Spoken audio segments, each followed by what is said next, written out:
Hello students, welcome back to my channel. मेरा नाम है मीना मलिक और आपका मेरे यूट्यूब चैनल स्टडी लवर पर स्वागत है।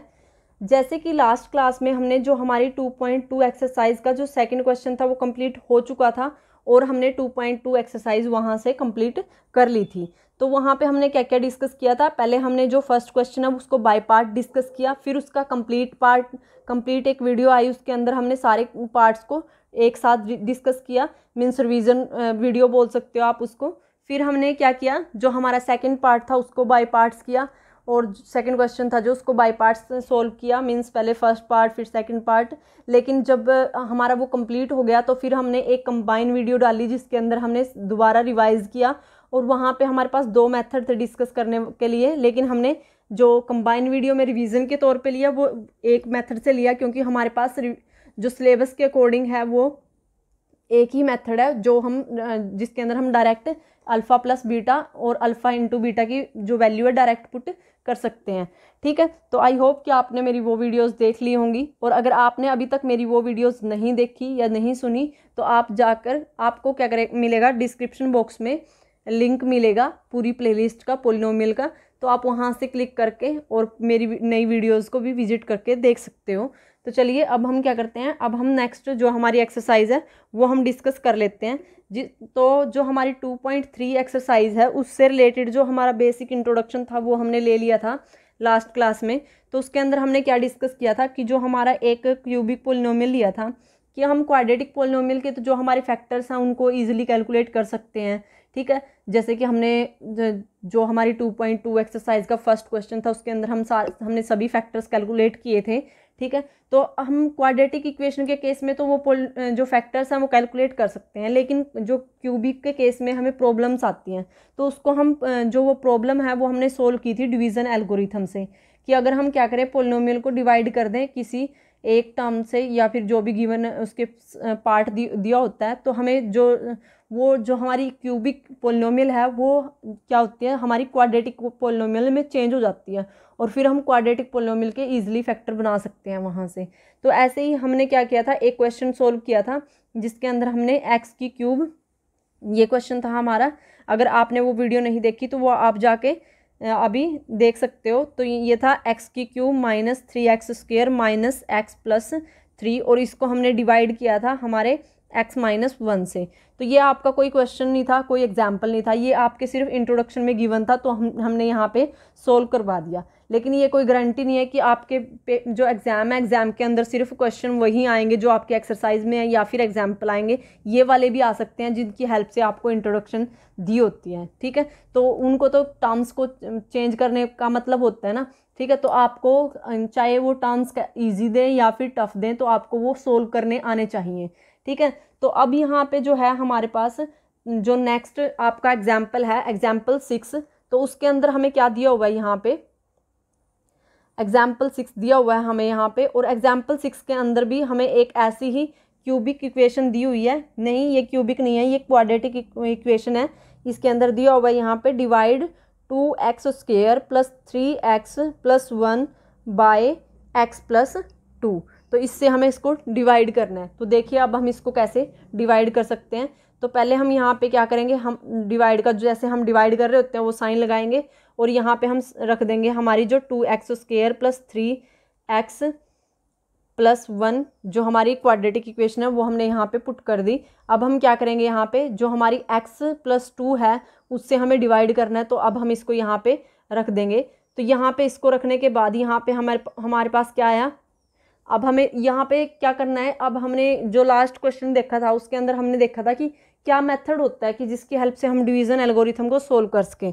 तो डिवीज़न एल्गोरिथम को सोल्व करने के लिए हमने मेथड जो देखा था वहाँ पे हमने देखा था कि सबसे पहला जो हमारा स्टेप होगा वो ये होगा कि हम जो हमारे यहाँ पे कोफिशिएंट है वेरिएबल है, तो हमें ये देखना है कि हम वेरिएबल को ऐसी किस थिंग से या फिर किस न्यूमेरिक नंबर से या फिर किस वेरिएबल से ही मल्टीप्लाई करवाएं कि हमें ऐसा कुछ वेरिएबल मिल जाए या ऐसा कुछ कंटेंट मिल जाए। ठीक है, तो अब यहाँ पे x है हमारे पास, x को हम अगर क्या करें 2 से मल्टीप्लाई करवाएं तो 2x तो बन जाएगा, लेकिन हमें चाहिए x²। तो हमें यहाँ पे वेरिएबल भी चाहिएगा x और साथ में एक नंबर भी चाहिएगा जिससे हम इसको मल्टीप्लाई करवा सकते हैं। तो अगर हम यहाँ पे क्या करें कि जो हमारा x+2 है इसको मल्टीप्लाई करवा दें 2x से, तो हमारे पास जो टर्म आएगी वो क्या आएगी, यहाँ से वो टर्म हमें यहाँ पे मिलेगी 2x², क्योंकि दोनों से मल्टीप्लाई होगी, पहले इससे फिर इससे, तो यहाँ से 2x² और यहाँ से मिलेगा 2 2 जा 4 4x। ठीक है, तो ये टर्म हम यहाँ से मिल गई। तो अब हम क्या करेंगे, जो ये टर्म हमारी आई है यहाँ पे जो क्या है 2x² प्लस 4x है, अब हम इसको सब्स्टिट्यूट कर देंगे कि कहाँ पे, यहाँ पे, जैसे डिवाइड करते हैं, जैसे हम क्या कर रहे होते हैं 7 है 2 से डिवाइड कर रहे हैं, 2 3 जा 6, तो 2 को 3 से जब मल्टीप्लाई करवाया तो 6 आया ना, तो 6 को यहाँ रख देते हैं। ऐसे ही जो हमारा डिवाइज़र है तो डिवाइज़र ये है और ये हमारी वो टर्म है क्वोशेंट वाली, इन दोनों को मल्टीप्लाई करवाने के बाद ये टर्म आई है ना, तो ये टर्म हमारी यहाँ पे आएगी।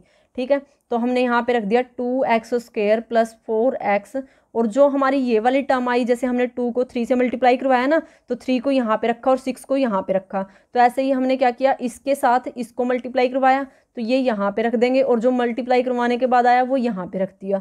ठीक है, अब हम क्या करेंगे, साइन चेंज करेंगे। जैसे हमें पता है कि अगर हमारे पास 2x - 1 है, अगर उसमें से हमें माइनस करना है 2x + 1, तो हमारे पास क्या होगा, पहले ये माइनस का साइन लगाना पड़ेगा ना, फिर साइन चेंज होंगे इनके, तो यहाँ से क्या आएगा माइनस का 2x और फिर माइनस का 1, तो ये इससे कैंसिल हो जाएगा और यहाँ से माइनस का 2 बचेगा।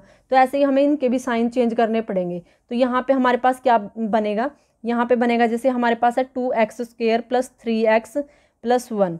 ठीक है, ये हमारी पूरी इक्वेशन है, और माइनस इसमें से क्या करना है हमें, ये वाली नीचे वाली टर्म। ठीक है, तो नीचे वाली टर्म को इसमें से माइनस करने के लिए हमें क्या करना पड़ेगा, माइनस लगाना पड़ेगा पहले, और फिर हम ऐसे की ऐसी ये वाली टर्म रख देंगे यहाँ पे 2x² प्लस 4x। ठीक है, अब जो ये माइनस अंदर जाएगा और इसके साइन को चेंज कर देगा, तो 2x² प्लस 3x प्लस 1, और यहाँ से माइनस का 2x² और यहाँ से माइनस का 4x। तो अब आपको समझ में आ गया होगा कि हम साइन चेंज करने की बात क्यों कर रहे थे। ठीक है, करना हमें यही है सोल्व, ये सिर्फ आपको समझाने के लिए था कि हम साइन क्यों चेंज करते हैं। जब माइनस करते हैं तो साइन ऑटोमेटिकली चेंज हो जाते हैं। ठीक है, तो यहाँ पे जब साइन चेंज होंगे तो ये पॉजिटिव था तो ये माइनस का बन गया था, और ये पॉजिटिव था ये भी माइनस का बन गया था।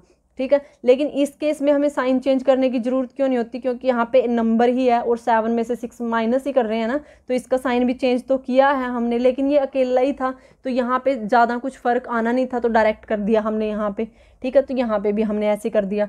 अब ये 2x² पॉजिटिव है और ये नेगेटिव है, और अगर 1 में से 1 माइनस करेंगे तो 0 ही बचेगी, तो ये दोनों आपस में क्या हो जाएंगे, यहाँ से कैंसिल आउट।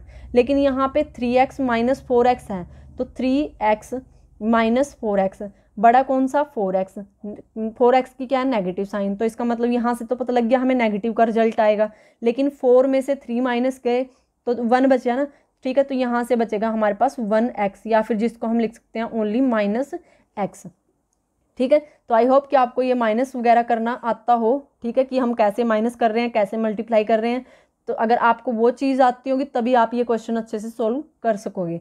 ठीक है, तो बाकी मैं साथ साथ में भी आपको ये कंसेप्ट क्लियर करवाती रहूँगी कि कैसे कर रहे हैं हम इन चीज़ों को सोल्व। तो अब यहाँ से हमारे पास कितना बच गया, माइनस का x। माइनस क्यों बचा, क्योंकि 4 बड़ा था और 4 का साइन नेगेटिव था। तो अभी ऊपर से हमने यहाँ पे क्या बच गया हमारे पास, सिर्फ 1, तो हमने ये 1 नीचे ले आए हम यहाँ से। अब यहाँ पे देखो आप, यहाँ पे हमारे पास है x + 2, लेकिन यहाँ पे है हमारे पास x + 1 -x + 1। तो अब हम यहाँ से क्या करेंगे, इसको किससे मल्टीप्लाई करवाएं, 1 से, तो यहाँ पे क्या करेंगे, इसको 1 से मल्टीप्लाई करवा लेंगे, क्योंकि ये तो ऑलरेडी x सेम ही है ना, तो हमें एक्स्ट्रा टर्म लेके आने की ज़रूरत ही नहीं यहाँ से। तो यहाँ पे जब हमने x + 2 को 1 से मल्टीप्लाई करवाया, जब हम क्या करें, यहाँ पे जो x + 2 है उसको 1 से मल्टीप्लाई करवाएंगे तो सेम ही टर्म आएगी हमारे पास, तो यहाँ पे वो टर्म हमने रख दी। तो जब अब यहाँ पे साइन भी चेंज करने की ज़रूरत नहीं है, क्योंकि ये तो ऑलरेडी नेगेटिव है, तो यहाँ पे ये इससे कैंसिल हो गया, और ये हमारे कितने बन गए यहाँ पे 3। तो अब यहाँ पे हमारे पास क्या आया, अगर आपने ऑब्जर्व किया हो, यहाँ पे ये क्या था हमारा डिवाइडेंड, क्या बोलते हैं इसको हम, डिवाइडेंड, और इसको हम बोलते हैं क्वोशेंट, और इसको हम बोलते हैं डिवाइज़र। ये है हमारा डिवाइज़र, डिवाइड करने वाला, और प्लस में हमारे पास आएगा रिमाइंडर। अगर आपको याद हो, हमने क्या किया था, जब हमने यूक्लिड डिवीज़न की थी, यूक्लिड लेमा किया था, उसके अंदर हम लिखते थे a is equal to b q plus r. तो यहाँ पे जो a है वो डिवाइडेंड है, मीन्स जो ये पूरी टर्म है ये डिवाइडेंड है, और जो हमारा यहाँ पे b है वो हमारा डिवाइज़र है। तो मीन्स जिससे हम इसको डिवाइड कर रहे हैं वो हमारा b है। और जो हमारा आंसर आया जिसको हम क्वोशेंट बोल रहे हैं, ठीक है, वो ये है हमारा, तो मीन्स q से रिप्रेजेंटेशन। और जो हमारा यहाँ पे शेषफल बच गया मीन्स रिमाइंडर बच गया उसको हम बोलते हैं यहाँ पे r। ठीक है, तो ऐसे करके इसको कंपेयर कर सकते हो। ठीक है, तो ये हमारे पास कैसी टर्म आई यहाँ पे, dividend is equal to quotient into divisor plus reminder की। ठीक है, तो यहाँ पे हमारे पास रिमाइंडर बच गया था, तो यहाँ पे हम इसको पूरा एक्सटेंड नहीं कर पाए थे। अब हमें यहाँ पे क्या करना पड़ेगा, अब जो ये हमारा रिमाइंडर आया है तो इसको फाइंड आउट करने के लिए हमें जो हमारी पोलिनोमियल आई है ये क्वाड्रेटिक पोलिनोमियल है। ठीक है, इसको इस मेथड से हम कैलकुलेट कर ही नहीं सकते इसके फैक्टर, क्योंकि यहाँ तो रिमाइंडर बच रहा है। तो इसका मतलब हमें यहाँ पे क्या करना था, वही जो मेथड हमने लास्ट क्वेश्चन में अप्लाई किया था उसकी हेल्प से करना था। ठीक है, तो चलिए अब हम इसमें हमारे पास क्या है, तो जैसे कि यहाँ पे हमने क्या किया, यहाँ पे हमने जो इक्वेशन है इसको हमने डिवाइड करवाया पोलिनोमियल को, यहाँ पे हमने क्वाड्रेटिक पोलिनोमियल को लीनियर पोलिनोमियल से डिवाइड करवाया। लेकिन नेक्स्ट क्लास में जो हम डिस्कस करेंगे, हमारा जो एग्जाम्पल है, ये एग्जाम्पल था हमारा 6, जो हम 7th एग्जाम्पल डिस्कस करेंगे उसके अंदर हमारे पास क्या है कि हम क्यूबिक इक्वेशन को डिवाइड करवाएंगे हमारी क्वाड्रेटिक पोलिनोमियल से। ठीक है, क्यूबिक पोलिनोमियल गिवन होगी उसको डिवाइड करवाएंगे हम क्वाड्रेटिक पोलिनोमियल से, तो वहाँ पे भी हमारे पास कुछ ऐसी ही टर्म मिलेगी हमें। ठीक है, तो ये था हमारा आज का डिस्कशन। आई होप कि आपको अच्छे से समझ में आया हो। तो चलिए मिलते हैं नेक्स्ट क्लास में, तब तक के लिए bye bye and all the best.